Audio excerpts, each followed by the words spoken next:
Assalamualaikum warahmatullahi wabarakatuh. Pada kesempatan ini saya akan mempresentasikan tugas ujian akhir semester untuk mata kuliah Sistem Cuaca skala meso. Yang pertama yaitu pengertian dari Mesosphere Convective System. MCS adalah sistem cuaca yang terdiri dari kumpulan badai petir yang terorganisir yang memiliki skala horizontal lebih dari 100 km dan dapat bertahan lebih dari 6 jam. Sistem ini dapat berbentuk linear seperti sekual lain atau melingkar seperti Mesosphere Convective Convex atau MCC. MCS sering terjadi di wilayah tropis maupun lintang menengah, terutama di sekitar zona cuaca atau zona konvergensi angin. MCS berpotensi membawa dampak cuaca ekstrim seperti hujan lebat, angin kencang, dan juga tornado. Sistem ini berperan penting dalam mendistribusikan energi, kelembapan, dan momentum di atmosfer serta mempengaruhi pola cuaca regional hingga global. Berikut adalah gambar dan klasifikasi dari MCS.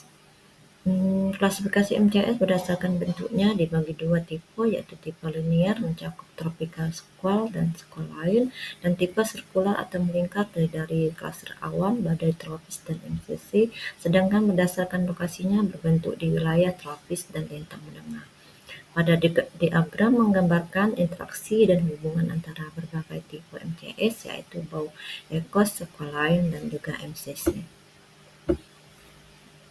Berikut adalah pengertian dari bau eko, sekual lain, dan juga Mesosphere Convective Convex atau MCC.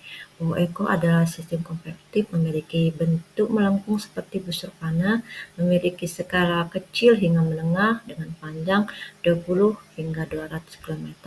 Fenomena ini sering dikaitkan dengan angin kencang dan juga tornado.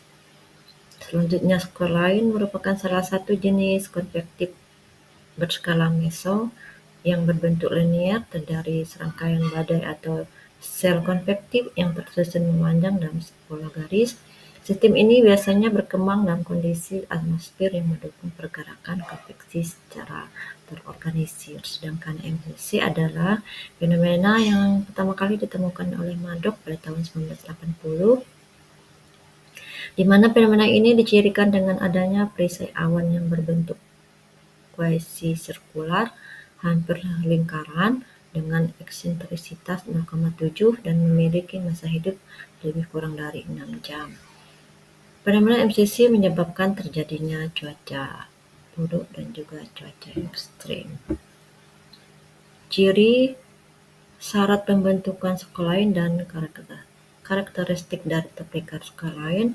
Ciri squall lain yaitu formasi memanjang, barisan badai petir sejajar dengan peron cuaca, hujan lebat dan angin kencang, intensitas cuaca tinggi dan angin lurus kuat. Dan drop kuat menghasilkan aliran udara keluar yang memperkuat sistem. Kemudian udara depan hangat dan lembab, sedangkan udara belakang dingin akibat dan drop.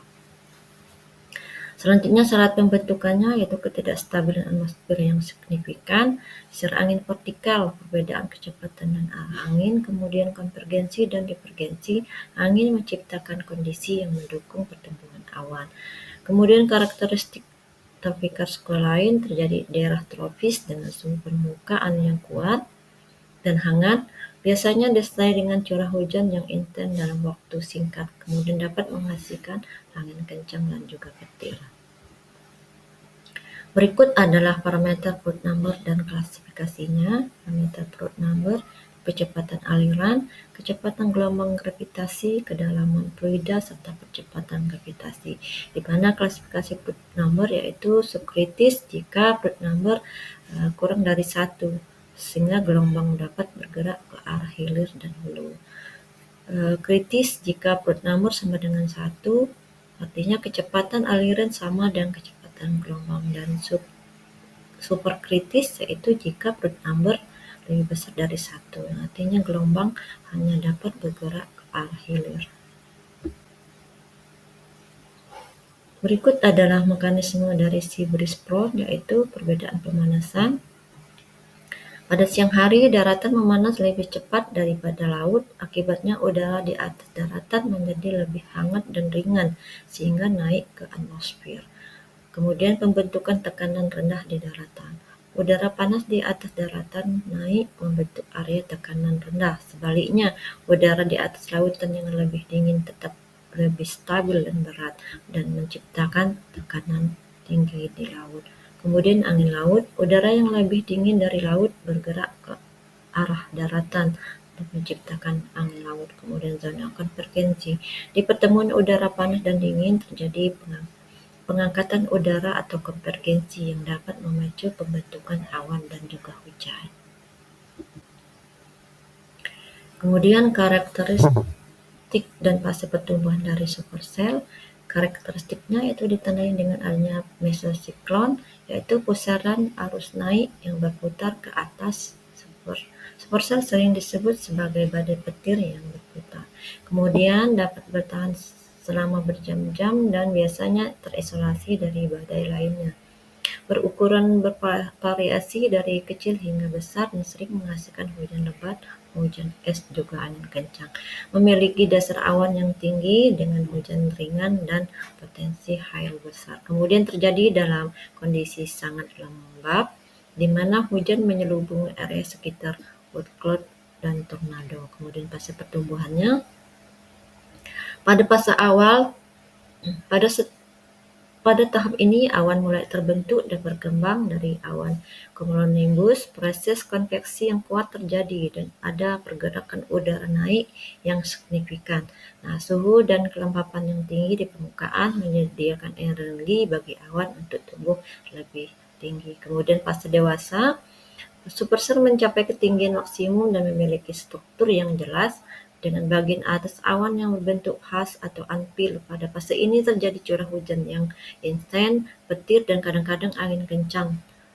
Tornado dapat terbentuk jika kondisi mendukung. Selanjutnya fase peluruhan.